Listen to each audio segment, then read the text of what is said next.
I've been listening to a new podcast. The podcast itself is not new. I am new to listening to this podcast. It's called Bacon and Eggs. It's a movie lovers podcast. And I like it better than some other movie podcasts because it's two guys who I'm familiar with from another fandom channel that I watch anyway.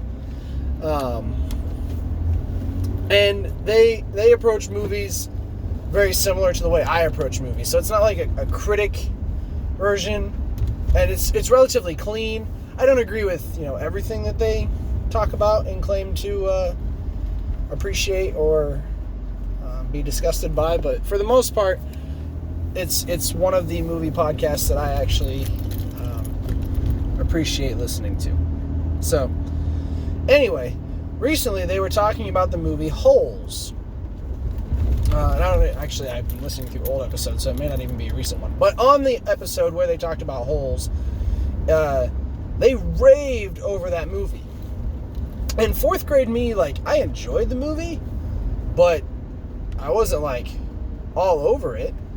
And even now, going back and watching it, it's good enough, but it's not, a critically acclaimed masterpiece, in my opinion, or deserving of a critical acclamation.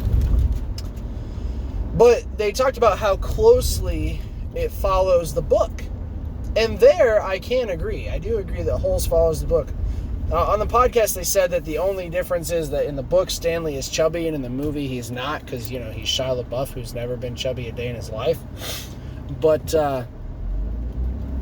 they said it followed the book super closely, and that is something that I appreciate about the movie Holes. It does follow the book closely, and there are a lot of movies that are made from books that follow it closely. But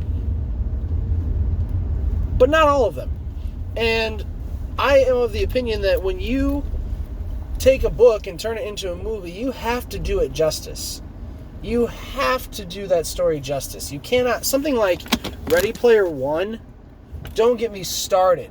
Ready Player One, the book was a treasure and the movie was garbage.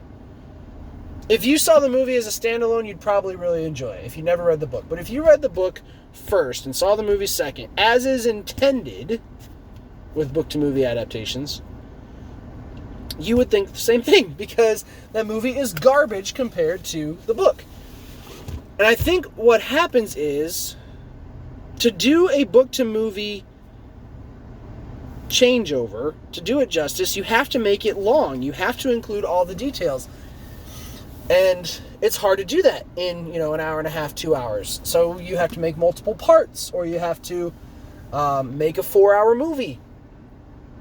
And you're not going to get the viewership on that. You're not going to get the ticket sales on something like that.